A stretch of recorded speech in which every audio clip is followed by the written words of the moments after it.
Hi, everybody. My name is Kat. I'd like to welcome you all to my new show. This is so exciting.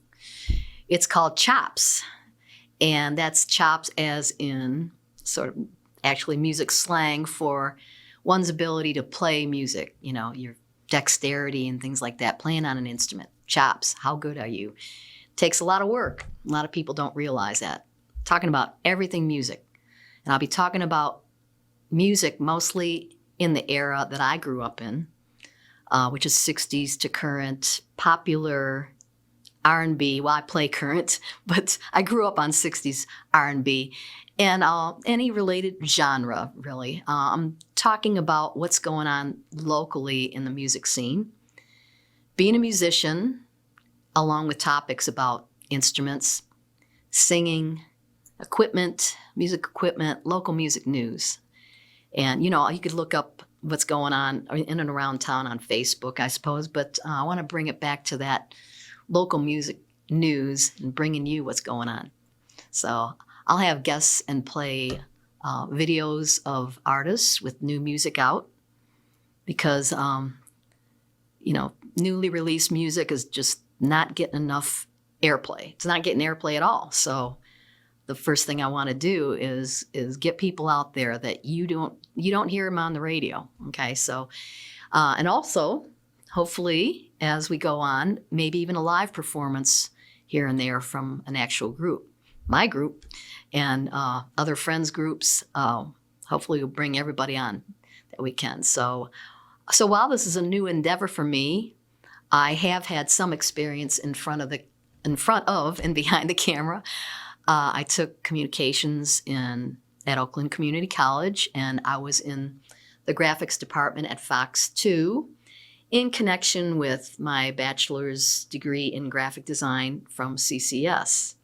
Very late in life, I might add. But I did an online radio show for a few years with phone-in guests, and I was playing music from all over the world. So that was a really cool experience for me.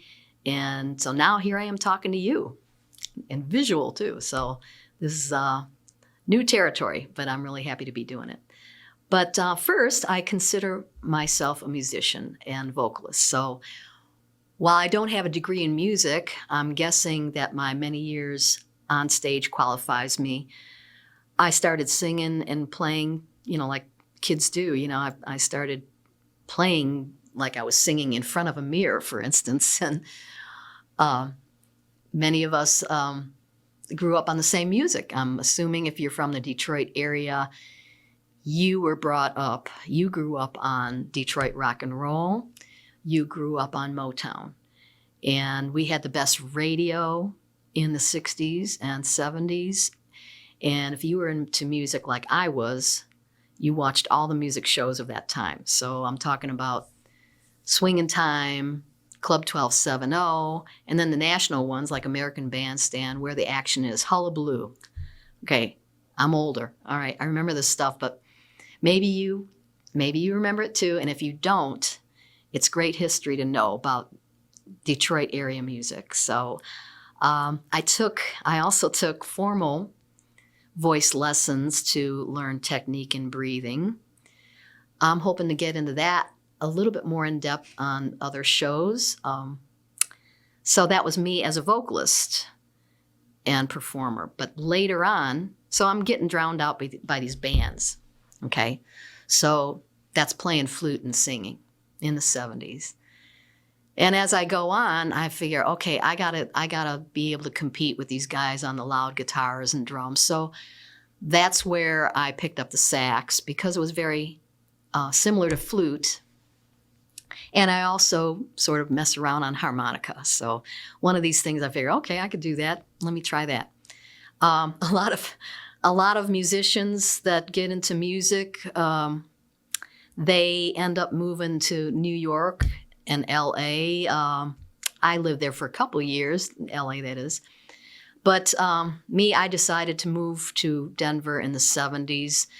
And I just figured that would be a good place to kind of learn my way in music and learn my instrument first.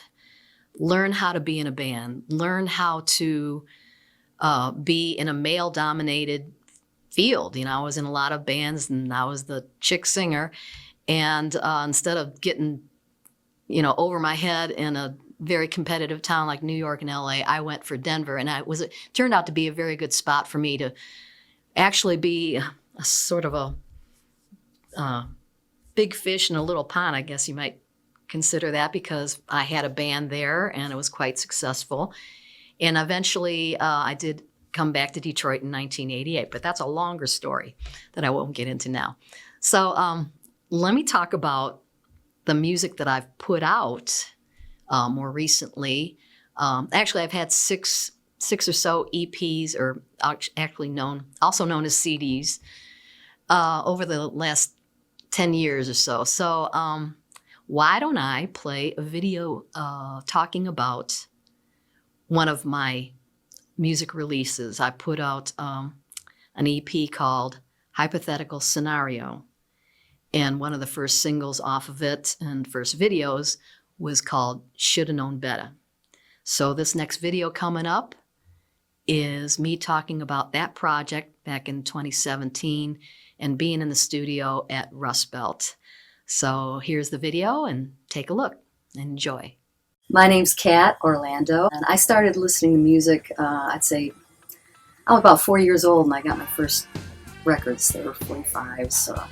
My aunt and uncles, several of them, had restaurants around the Detroit area, and with jukeboxes, and my grandmother brought home a couple 45s, and I was just mesmerized and fascinated, and just would play them over and over again. One was Cast Your Fate to the Wind. Another one was called Raunchy. Those stand out in my mind because I wore them out. So, and just over the years, I had the radio going constantly. I just had this little transistor radio just pinned to my ear all the time. So music was a big part of my life, especially in the Detroit area with Motown and music, Beatles and all that. So, you know, I knew I wanted to sing, but I was also wondering, I figured I'm going to play some instrument. I don't know what it is. So I'm listening to Jethro Tull and Herbie Mann, and then 5 years later, I'm in bands and I'm getting drowned out. So that's when I decided to pick up the sax. So I'm listening to Traffic and how rock, you know, is incorporating saxophone into rock, and then I was listening to Charlie Parker all these years. So over the years, all that kind of formed to you know, in my songwriting and how I perform on stage. This drummer that I was going out with at the time, he said, "Well, pick up the sax. It's the same fingering," and so I decided. That's when I moved away from Detroit, I rented a saxophone for $10 a month, and I started making all kinds of crazy noises on it until I found George, who was my teacher for 8 years, and he was a bebop guy.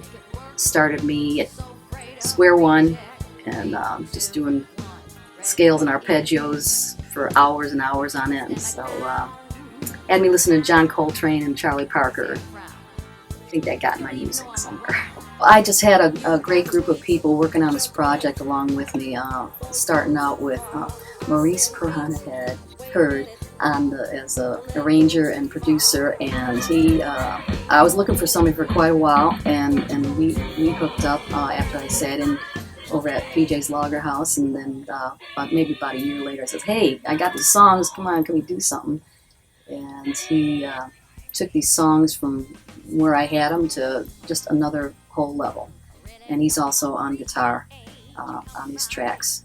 So then I brought in Ron Otis on drums, and who I've had on my 2 previous CDs, and Ron just did a fantastic job. I was just so honored to have him on board in this project. On bass I had William Pope, who's also co-writer on Shoulda Known Better, and just holding down the groove on all those songs. Larry Pino, my husband's on guitar as well on the 3 tracks out of the 4, and let me see. Oh, and then there's Joseph Ant Fiddler, who I was so happy he happened to be in town, and Piranha got him on the phone and got him over to the studio. So I was absolutely thrilled about it. And then I brought in a horn section, and I was just like ecstatic. So on trombone, I have Bugs Beto, and on trumpet, Shane Tucker. And to be working with horns again, actually to be doing the whole thing in a live studio situation after many years was just a thrill for me to do that. Rust Belt and Royal Oak, it's just very cool. So Shoulda Known Better. That song came together in a very short time. I had this groove going on, and I wrote the lyrics out, and then I got Piranha and William Pope on the song, and they just added a bridge and all these really cool riffs on there. And that one is just me reminiscing about back in the day when I left Detroit. I wanted to get out of Detroit, and I was thinking, okay, I'm not going to move to New York, I'm not going to move to LA, I'm going to go to Denver.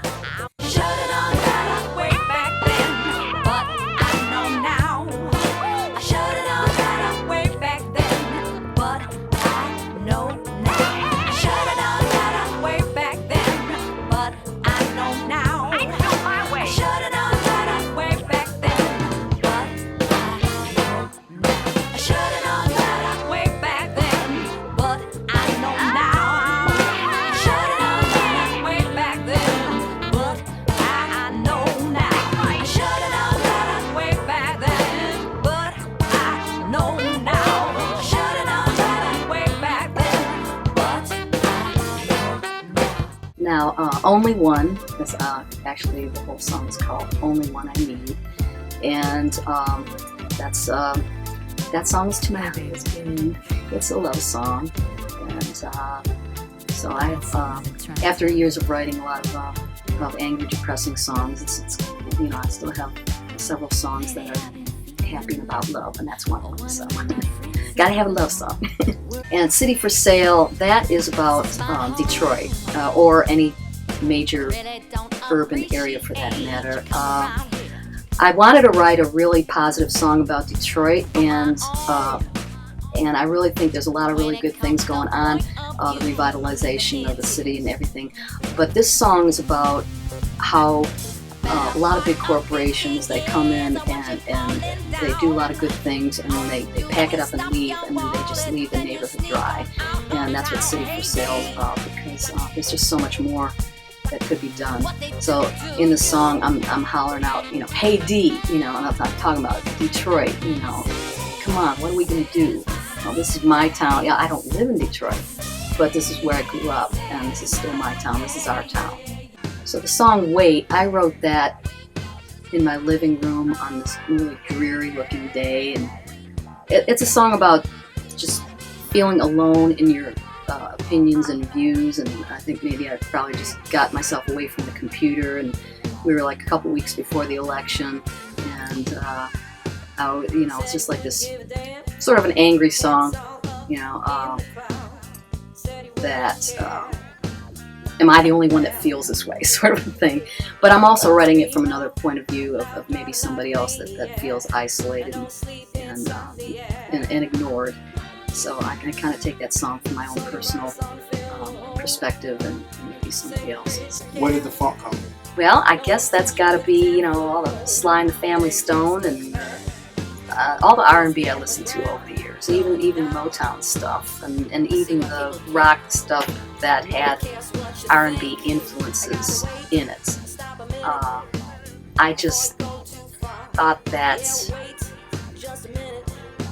a part of me that hasn't been expressed yet. Everything that I've been doing has been coming out more a pop sort of form, or maybe the rock has been coming out, and this, thanks to Piranha Head, helped me get that funk out onto I'm going to say tape. I'm so used to saying tape, but yeah, help me put that out there. People asking me, so what style is your music? And you just take all these influences I've been talking about: R&B, soul, rock, pop, jazz, and I'm thinking, from my point of view anyway, I put them all into one, and it comes out as me. But I also have some stories in there that people can relate to, just everyday things. And I'm not a signed artist. I'm an independent artist. and I think it's a great thing. You just got to give new music a chance and support new music. Don't you go too far. Got to wait just a minute. Don't let it go too.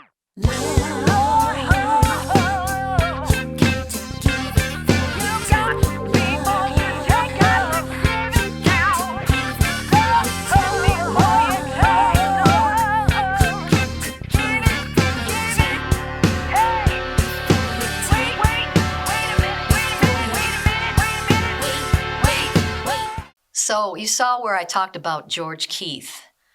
George was my music teacher, and he was a jazz bebop player. And he was one of the people that I could not only learn theory from, but also what I would need to sort of be equipped with playing in loud bands, in bars. He was never a fan of me playing in loud bands because it always ruined my tone, for instance. But I wanted to get out there and start making a living doing that. And so I would drive from Evergreen, Colorado, all the way to Denver, and I would learn. I would bug him about learning to sight read, which I never quite mastered that, but it sharpened my ear playing, and I learned theory, which I think turned out to be more important thing for me to learn than sight reading. I mean, he would tell me, he would ask me, well, do the bands that you play in require you to sight read? And I would say no. And he said, then I wouldn't worry so much about that as I would about expressing yourself on the instrument and playing your instrument like you are having a conversation, for instance, different things like that.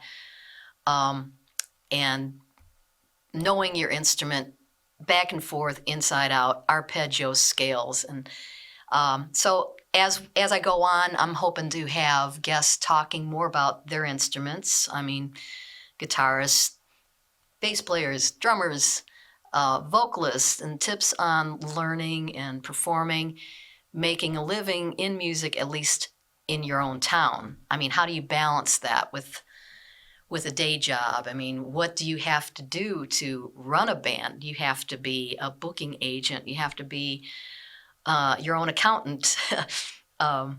You have to be your own graphic designer, like I am. A lot of different things come into play. Your own social media guru, your own manager. So I've done all that, and so a lot of people think that you're just up on stage and you go home and sit around playing video games all day, but or watching soap operas. But I'm in the office and I'm promoting my band all the time, sending out emails and making phone calls and keeping it all going. I'm also hoping to get some of my friends who are on actual national tours to hopefully come on and share their experiences, because that's a whole nother universe right there. So, like I mentioned, to be a musician or performer, you have to wear many hats. You have to, back in the day, you could play in one band. And now these days, nobody's in one band. You have to play in several bands. How do you navigate that? You have to know your schedules of all your musicians in order to book, and sometimes you can't always get them, so you have to have substitute musicians, and it's a management position is what it is. I think I'd be qualified to be a manager, really, after running a band. But also, that's one avenue. You could be a songwriter and just record or perform live and tour. There's so many different avenues. You could be a music teacher. But in my case, I played in a band performing other artists' material in a local bar near you. Okay, so, and I know you're sitting there thinking, well, you might have just tuned in. I don't know. Maybe you're thinking, well, okay, I don't know her. Who is she? But hopefully you'll get to know who I am and will hear about my band. I perform in my band, which has been together since, on and off, since 2010. Actually, I had it back in Denver. It was called the Cat Orlando Band. And we also have the duo, and that includes my husband, Larry Pino, and you'll be meeting him later on too. So you might enjoy his views on music and band gear and, how to run sound. I'm hoping to get a little bit more into depth as we go along on this program called Chopz. However, I also write and record my own music. So my latest release, let's get back to that. That's really what I want to talk about here, is my latest release called Mindset. And that is all up on Spotify. So if you search Cat Orlando with a K, you can go find it up on Spotify, Pandora, Google Play, YouTube Music, Apple Music, all those online sites. So check it out on Spotify, and check out my Facebook page, Cat Orlando. And what else? Oh, I also have some music dates to let you know about. So mark this in your calendar. Latest show dates for the Cat Orlando duo featuring Larry Pino. August 10, Hamlin Pub in Clarkston. That's 8 p.m. to 12 a.m. We have a whole lot of fun at Hamlin Clarkston over there. And the following weekend, I believe, will be We're Going to Hell. That's right. We're going to August 16. We'll be at the Hell Saloon in Pinckney, also an 8 to 12 show. That's a little bit late for us, but we manage. We got Spoil playing in Florida, 6 to 9, okay? But then I got another band date. It's coming up September 21 at B1, place called B1. If you're in the Kego, Waterford area, you've heard of B1 in Kego Harbor. That's September 21. I believe that'll be an 8 p.m. show. I'm working for that 8 p.m. earlier show, okay? Let's talk about my friends' shows. Major Dudes, Steely Dan tribute, okay? They'll be at Riley Park in Farmington, August 16, 7 p.m. So check out my buddies in Major Dudes. Now my girlfriends, Bonnie and the Working Girls, they'll be at Redford Township Market at the Marquee, August 20 at 6 p.m. So, and that address, mark it down, it's 25833 Elsinore, Redford, Michigan. And if you need a phone number, that's 313-387-2504. Also, my friends D Street, that is the Bruce Springsteen tribute. August 10 at Wildwood Amphitheater. And that's in Lake Orion at 7 p.m.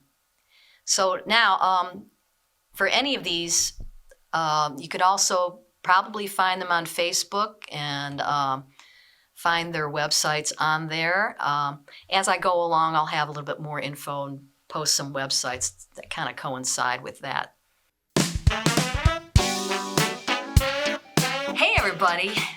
Hey, remember when music was a really exciting experience? The anticipation of getting a new record and reading the credits. I mean, remember these things, vinyl? I'm really hoping we can get back to a format like that. I think you could still do vinyl, but really now it's like... What, is this like a one-bedroom apartment? You on Zillow? Hey, can I help you? Hi! That's TV? Is that for government or for aliens? Hey, wait a minute. I'm trying to do a show here. You can't take my rights. Can you just put that down? Look, I'm a musician too. I'm trying to do a show. Yeah, everybody's music. Yeah, you ever see me in the Bee Gees? I was fourth member. Ha, ha, ha, ha.